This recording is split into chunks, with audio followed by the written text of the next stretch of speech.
రెండవ పత్రిక 2వ అధ్యాయం పేతురు రాసిన 2వ పత్రిక 2వ అధ్యాయం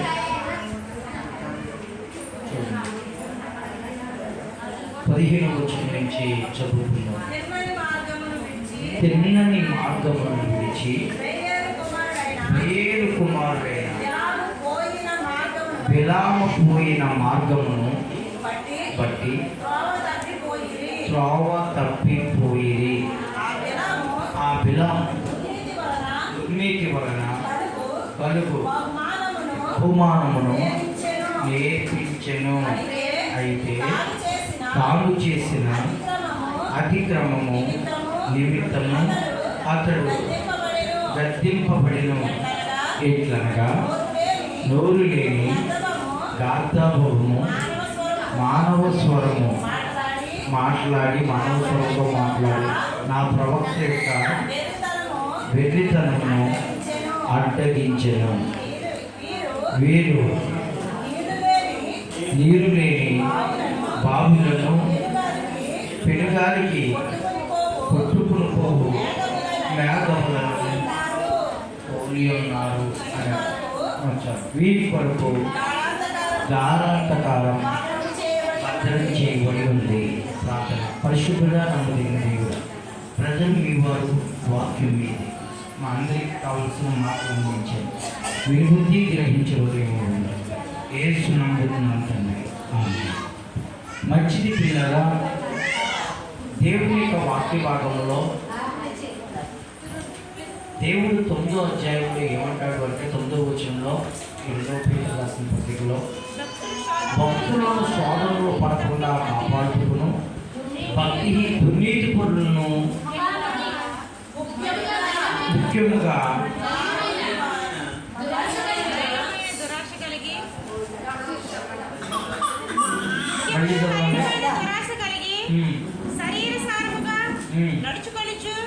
శరీరానుసారంగా నడుచుకునే వారిని శిక్షలో ఉంచబడిన వారిని తీర్పు దినం వరకు కావలిలో ఉంచి ప్రభువు సమర్థుడు. అమ్మా, భక్తులు భక్తిహీనులు, మంచి మార్గంలో నడిచేవారు చెడు మార్గంలో నడిచేవారు వాళ్ళు ఎవరైనా సరే భక్తులను అయితే శోధనలను తప్పిస్తాడు, భక్తిహీనులను అయితే నరకంలో వేస్తాడు. మనం ఏ మార్గంలో నడవాలి? భక్తి మార్గంలో నడవాలి. ఆ కింద వచ్చిన అంటాడు, ఒక క్షణకాల సుఖం కోసం దేవుడిని విడిచిపెట్టేసే వాళ్ళు ఉన్నారు, దేవుడి మార్గాలు తప్పుపోయేవారు ఉన్నారు. ఆ కింద బిలాం గురించి మాట్లాడతారు. బిలాం అటువంటి వాడే అంటూ వీటట ఎలా ఉన్నారట? నీరు లేని బాగుంది, అందులో నీరు లేదు. ఆ బాగు వల్ల ఏమన్నా ఉపయోగం ఉందా? మేఘం ఉంది, గాలి వచ్చే మేఘాలన్నీ పోతున్నాయి. ఆ మేఘం వల్ల ఏమన్నా ఉపయోగం ఉందా? లేదు. వీరి అటువంటి వారే భక్తిహీనంగా చేసే భక్తుల వల్ల ఏ ప్రయోజనం ఉండదు. 8వ వచనంలో అంటాడు, కుక్క తన వాంతికి తిరిగినట్లు కడగబడిన పంది గొర్రెలో దొరికినట్టు అనే సామెత ఎవరికంటే భక్తులుగా ఉండి భక్తిహీనంగా మారిపోయిన వారికి తగినది అని రాయబడింది. ఏదో పాపాన్ని విడిచిపెట్టి మళ్ళీ ఆ పాపాన్ని అంటుకోవడం, త్రాగుని విడిచిపెట్టి మళ్ళీ త్రాగుడికి అంటుకోవడం యాడిదట కుక్క తన వాంతికి తిరిగినట్లు. కుక్క తగ్గి సుద్దేస్తుంది, మంచిది కాదు. మళ్ళీ కాసేపు ఉన్నాక వెళ్తుంది, ఏం చేస్తుంది? దాన్ని అసహించుకోదు, అదే తింటుంది. దాంతో సమానమాట. కడగబడిన పంది ఏ పని అమ్మా? కడగబడిన పంది. పందిని కలుగుతారా అంటే పాపం ఎక్కిన పంది పిల్లలు పీకింది పిల్లరా పందిలన్నీ పొందుతున్నాయంట. పాపం దొరగారికి ఏమనిపించిందంటే అందరూ కుక్కను పెంచుతున్నారు, అందరూ పిల్లిని పెంచుతున్నారు. మనం ఈ పందికి మంచి బుద్ధి నేర్పి పందిని కడిగి శుభ్రంగా పందిని బాగా కుక్కలా పెంచుతాం అని ప్రీమియం తింటున్నారా. పంది పిల్లలు తీసుకుని వెళ్ళాడట బంధువులు ఉన్న పిల్లని శుభ్రంగా కడిగి దానికి పిల్లరా కొన్ని నెలలు ఏసీ రూమ్ పెట్టి పరుపు పెట్టి దానికి పనులు పెట్టి దానికి అన్నీ పెడుతున్నాడట. ఏం పెడుతున్నాడమ్మా? బంగాళాదుంప చిప్స్, బంగాళాదుంపలు, దానాలు అన్నీ పెడుతున్నాడట. ఇది తింటుంది కుక్కను కాకేసినట్లుగానే కాకేస్తుంటే పేరు పెట్టి వచ్చేస్తుంది, ఇలా మడుతుంది, భోజనం ఉంటే డైనింగ్ టేబుల్ పెట్టేస్తుంది, తినేస్తుంది. బాగా అయిపోయింది, పర్లేదురా బాబు. ఇప్పుడు ఇంట్లో వాళ్ళందరూ అనుకుంటున్నారట, అబ్బా కుక్క లాగెట్టుందిరా, పిల్లిలా చేస్తుందిరా, చాలా హ్యాపీ పడిపోతున్నారట. అయితే దొరగారు అనుకున్నాడట, కొన్ని నీళ్ళు అలా వేపాడట. ఏమనుకున్నాడంటే కారు మీద ఈ పందిని తీసుకెళ్ళి ఇలా షికారు చేయి తీసుకొద్దామని దాని ప్రత్యేకంగా సీటు ఎదర కూర్చోబెట్టి డోర్ గ్లాస్ తీసి అలా వెళ్తూ ఉంటే అందరూ పందిరా, దీనికి ఎంత వచ్చిందిరా, ఈ పంది కుక్కలా ఉందరా, ఈ పంది భలే ఉందరా, అబ్బాయి దొరగారి పందిని పెంచుతున్నాడు రా అని చాలా హ్యాపీగా ఫీల్ అవుతున్నారట. పందిని చూసి చాలా ఆనందిస్తున్నారట. అది ఆ వెళుతూ ఇలా అనుకున్నాడట, ఓన్లే మిగతా పందులకి ఈ పందిని చూపిద్దామని ఎక్కడి నుంచి తెచ్చాడో ఆ పొరుగు దగ్గర తీసుకుని వెళ్ళాడట. అమ్మగారికి గ్లాస్ తీసుకుందాము, భలే వాసన వస్తుందంట. అలా ఆపి చూపిద్దాము రోజుల్లోకి ఇది నటుక్కురుకి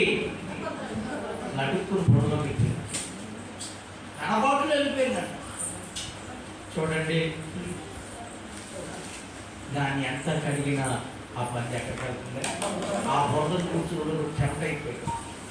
కొన్నిసార్లు కొన్ని చూడబోతుల్లోకి మరీ పంది బ్రతుకులే, ఒక్క బ్రతుకులే. కొన్ని విడిచిపెట్టిన పాపాలు కొంతమంది ఏమైపోతుంటారో చెమట అయిపోతూ ఉంటారు. అయితే ప్రేమ దేవుడు మనం ఏం చేయాలంటే ఆ భక్తిహీన మార్గాలు విడిచిపెట్టాలి. మనం ఏం చేయాలి అంటే ఈ భక్తిని కాపాడుకోవడానికి, శోధనలు తప్పించడానికి దేవుడు ఎవరు చెప్పండి? సమర్థుడు. అలాంటి శోధన మనకు వచ్చే ముందు, రాకముందే మనం ఏం చేసుకోవాలి తెలుసా? ప్రార్థన.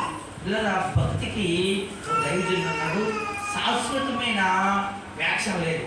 ఇప్పుడు కోవిడ్కి వ్యాక్సిన్ ఉంది, వేసారు 3 వ్యాక్సిన్లు.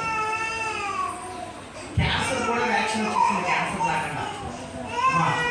ఇప్పుడు క్యాన్సర్ వ్యాక్సిన్ ఏమన్నా? క్యాన్సర్ రాకుండా.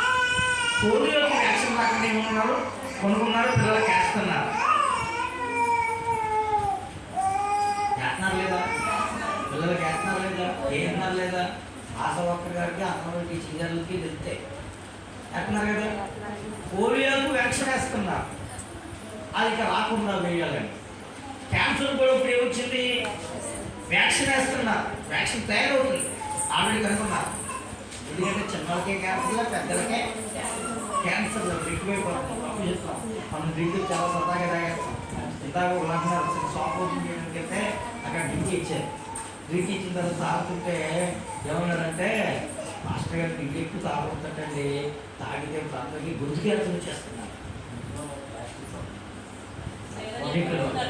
మా రోజు చెప్పాడు కదా, అలా మళ్ళీ జాగ్రత్త పడాలి, క్యాన్సర్ వచ్చేస్తున్నా. ఇచ్చిన డ్రింక్ ఏం తాగుతుంది?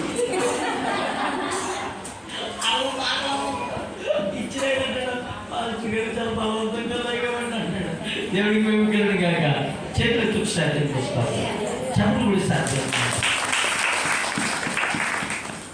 ప్రతి దానికి వ్యాక్సిన్. అలాగే భక్తికి శాస్త్రమైన యాక్షన్ ఏం లేదు. మనం ప్రతిరోజు పాపం నుంచి తప్పింపబడాలంటే, పాపంలో టెంట్ అవ్వకుండా మనం కాపాడబడాలంటే మనకి ఏం కావాలి చెప్పంటే? ప్రార్థన కావాలి, వాక్యం కావాలి. అందుకే ప్రతిదినము దేవుడు పాదం దగ్గర గడపాలి, దేవుడు వాక్యాన్ని ధ్యానం చేయాలి. టెంప్టేషన్లో నుంచి, ఆ పడే శోధన సమయం వచ్చిన ఆ శోధన నుంచి దేవుడు నేను నన్ను కాపాడతాడు, పాపంలో పడకుండా.